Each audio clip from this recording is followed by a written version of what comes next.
das muitas perguntas, disseste o teu sim ao Deus vivo, mas teu coração feminino queria saber o motivo.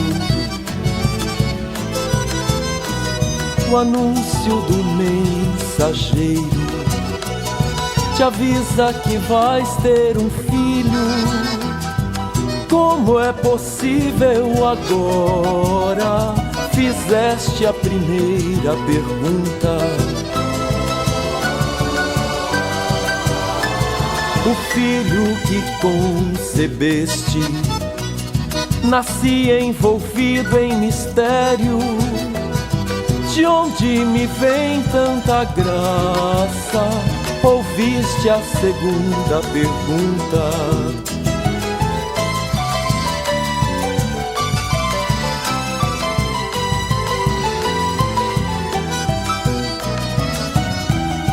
Maria das muitas perguntas, disseste o teu sim ao Deus vivo, mas teu coração feminino queria saber o motivo.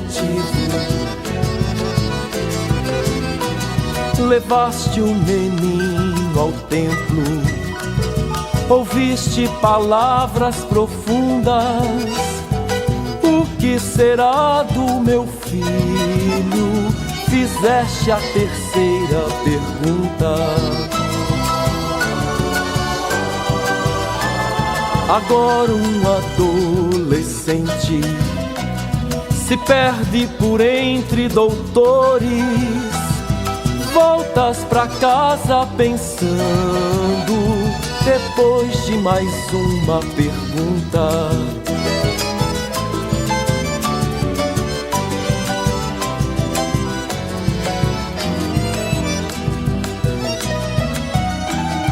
Maria das muitas perguntas, disseste o teu sim ao Deus vivo, mas teu coração feminino queria saber o motivo. O filho se faz profeta e morre na cruz inocente. Ficas ao lado do filho com tuas perguntas em mente. E nós que ao seguir teu filho sentimos as dores do mundo, temos milhões de perguntas, perguntas, perguntas, perguntas. Temos milhões de perguntas, perguntas, perguntas, perguntas.